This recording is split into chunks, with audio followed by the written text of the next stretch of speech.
Hey, slow this down.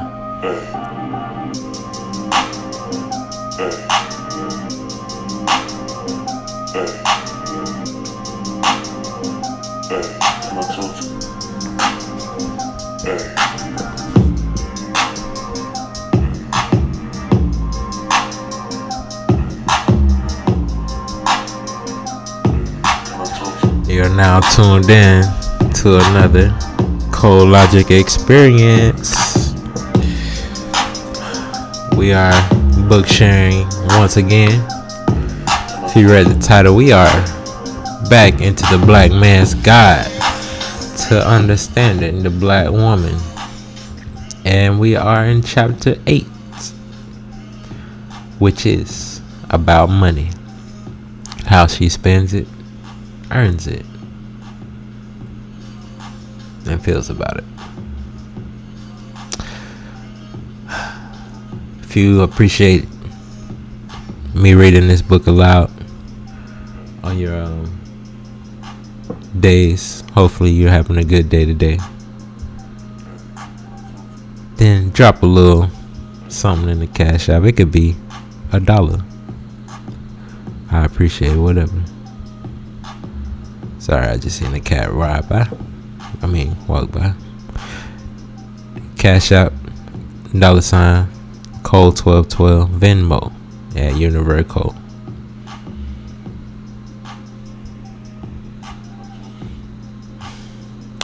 We're gonna get into this chapter about money.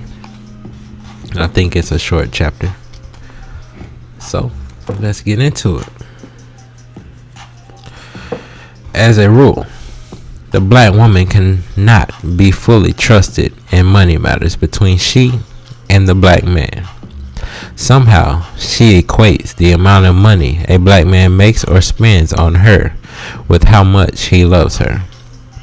If he takes her out, she expects from her fairy tale roots for him to lay out the red carpet.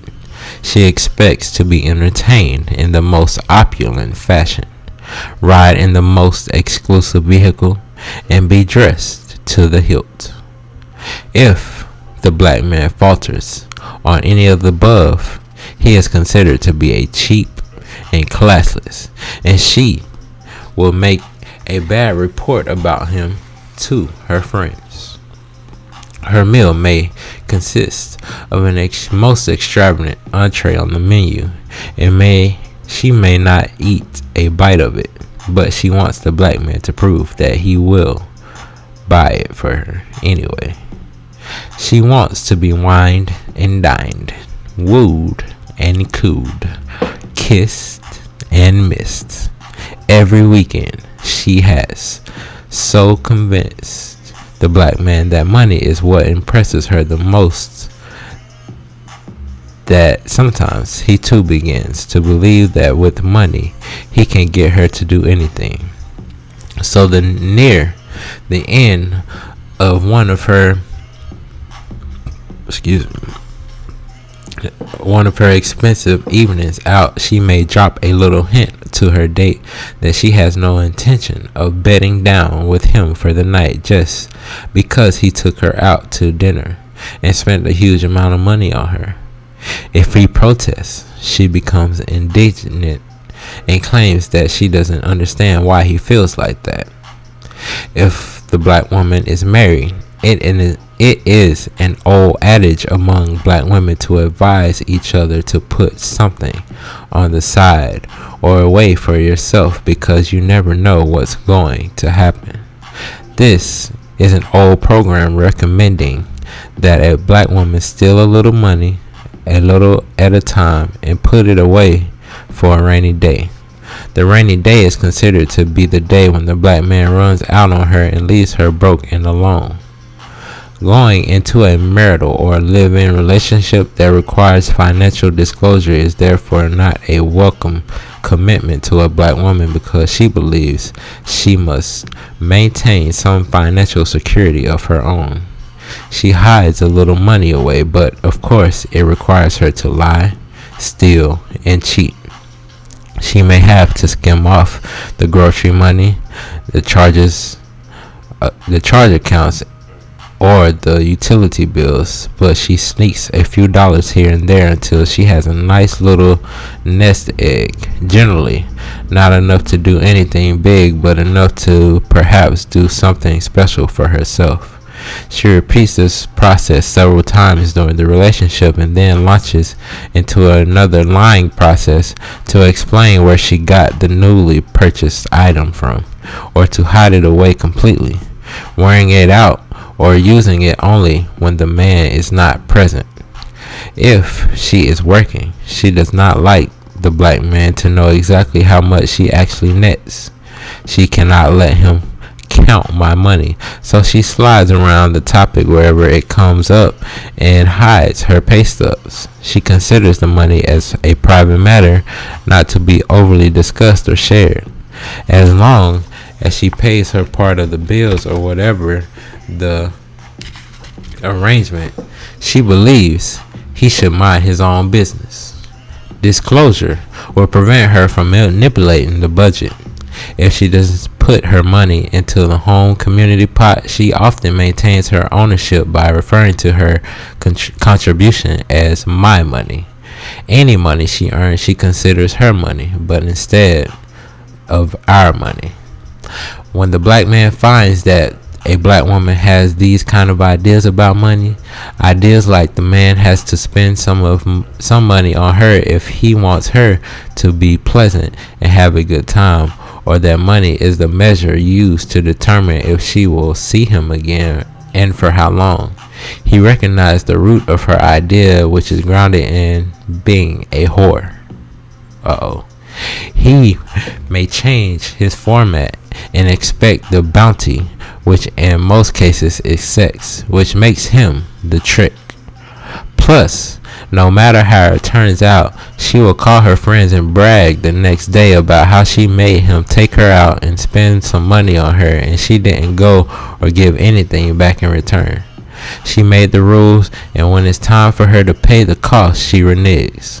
She also expects the finest gifts for her birthday or other holidays. She judges the black man's security by how much he spent on her gift and whether or not he had to sacrifice to buy it. If the gift is unacceptable, she calls her friends and tells them about how jive it was. Usually, in front of the black man's face, she will feign,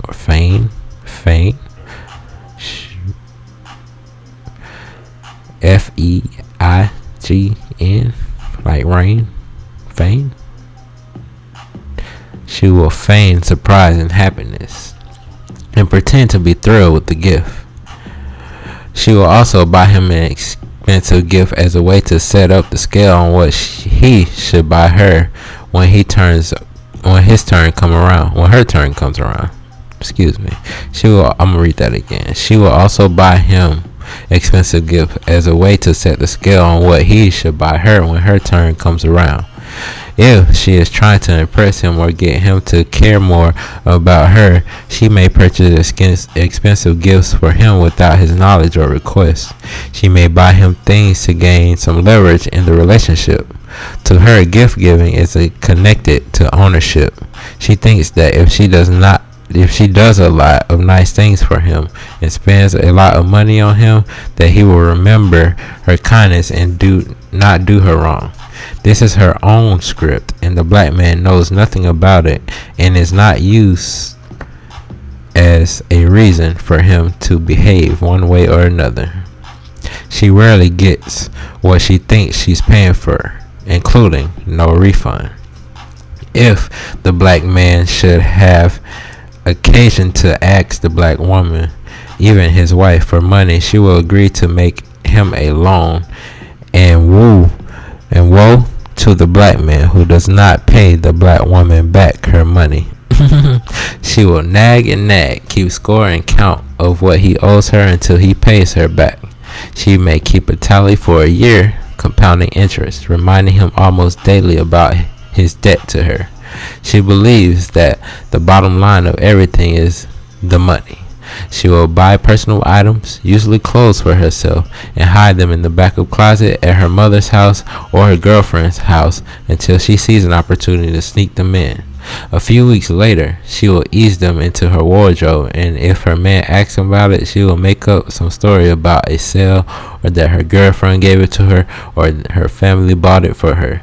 She will hide the charge account bills and receipts so that her man will never know where the stuff came from. She is selfless when it comes to cash.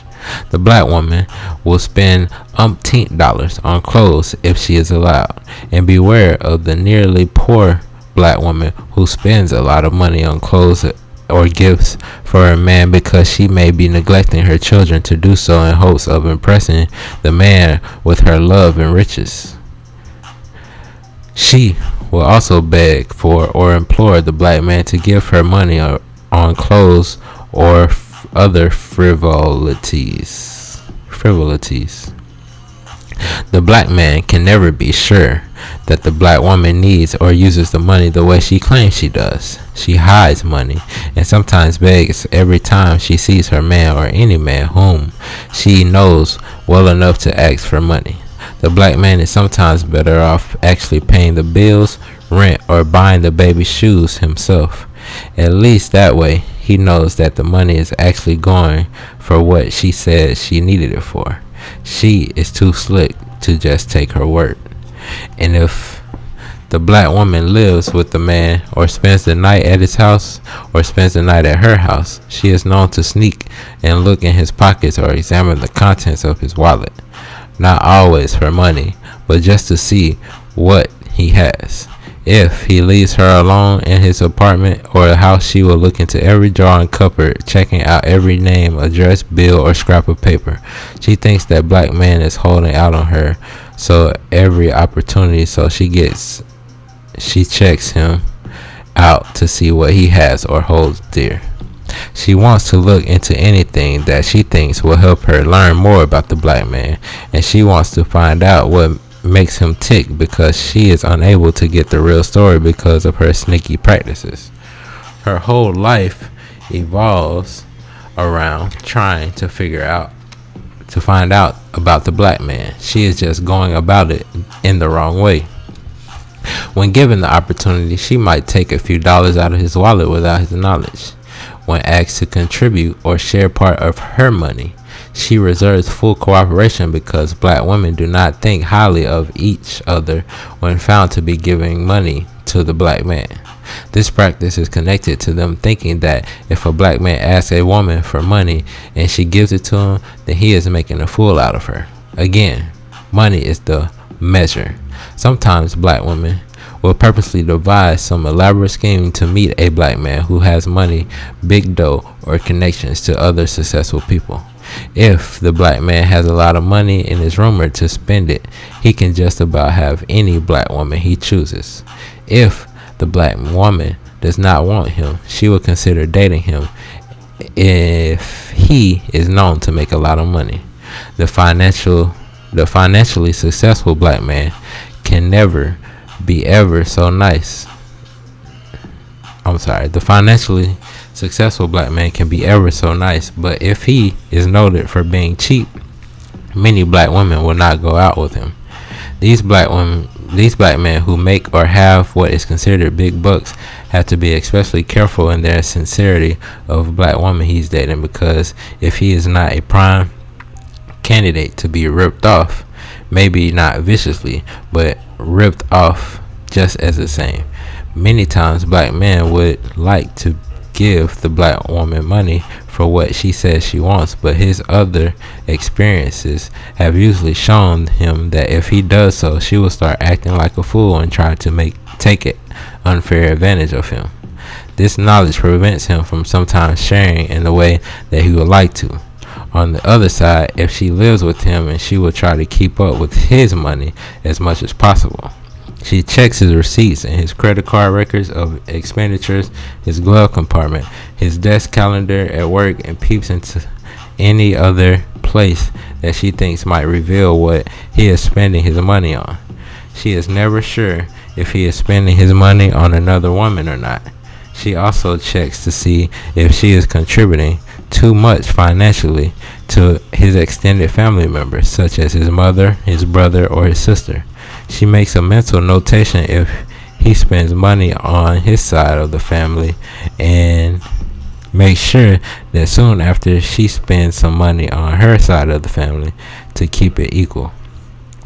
She does not ever want to find out that she is covering home expenses with her money while he is giving his to his family. Since she equates control of her life with control of her man and control of her money, she is also always on the lookout for suspicious looking signs that hint that he has spent some money she is unaware of. She will ask him how much did he pay for such and such, and then try to verify the price to make sure he is telling the truth. She never just takes his word for anything. Sometimes he lies because he knows that she cannot handle the truth and will take him through a lot of hassles and changes about it. So he may lie just to keep her mouth shut and to keep him from having a fight.